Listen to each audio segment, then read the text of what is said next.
Are you trying to get hired as a video editor? Maybe you're trying to take it full-time, or maybe you are full-time, you're trying to get bigger clients, better projects, get paid more. Maybe you're not getting booked enough to build the life you want. Well, in this video, I'm gonna give you some practical tips you can start doing today so you can start getting paid to edit videos. Also, stick around to the end because the last point will catapult your career.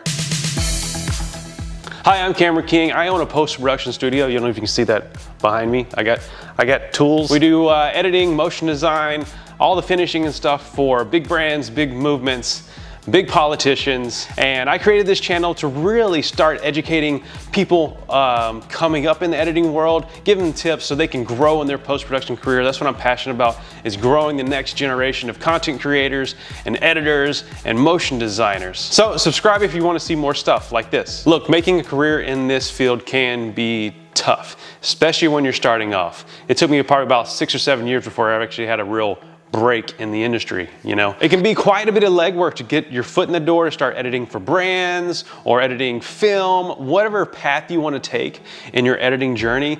It takes a lot of work, but there are some things you can start doing today to help you speed along that process. So I'm calling this the 3 B's. The first B is build your portfolio. Maybe you don't have a portfolio yet, but what I suggest you do is start creating films, start creating motion design pieces, whatever it is you want to do for the type of clients you want to work for, so you can start showcasing the skill set you have. And if you do have a portfolio, if you do have some work under your belt, even if it's just simple demonstrations of, hey, look, I can create edits, I can put on text on a screen, I can do simple things.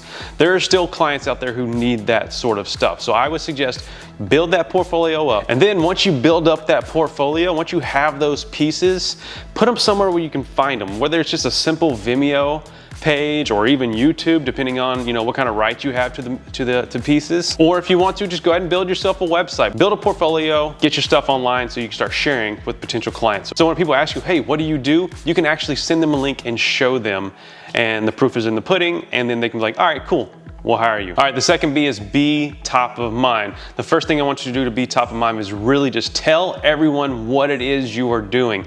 Tell your mom, tell your grandma, tell your aunt, tell your uncles, tell your cousins, tell your friends, tell your colleagues, tell your classmates, whoever it is. Say, look, I want to get into editing. Do you know anybody who needs any editing?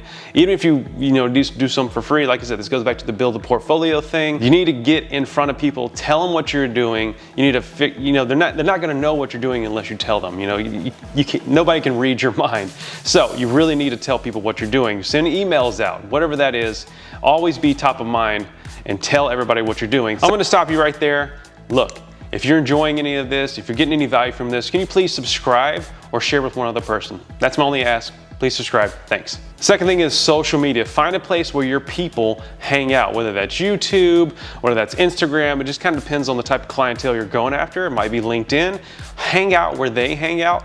Post, put some thoughtful commentary on their post, and always be top of mind so whenever they do have an editing project, you'll be the first one they hire. Last thing to be top of mind is sort of tap into past clients, right? So if you had some clients, tap into them. Always check in with them monthly, every couple weeks, quarterly, whatever that looks like. Kind of depends on the dynamic of your relationship, but always tap into them. Ask them for referrals. Most of my work comes from referral work, just from past clients. So don't be afraid to reach out to past clients. Always be on top of mind with past clients. Now the third B is be brave, or I like to say be bold. Don't be afraid to do the things that you need to do in order to get the work you want to get. Now this is a little pep talk for you here. Simple, I know, and it's easier said than done, but seriously, it is a game changer. It helps you get out of the mindset of like, all right, I just need to do my work and the work will come to me. No, the work is not going to come to you. You're not some genius that people were hoping for. You need to be brave. You need to go out. You need to send cold emails to whoever it is you want to do. You need to start prospecting and sending those emails out so that you can start being top of mind with newer clients. So don't be afraid of cold emails. I know it sounds scary, but obviously you don't want them to be super cold. You want to be warm. You want to do a little bit of research about those companies before you send your email out.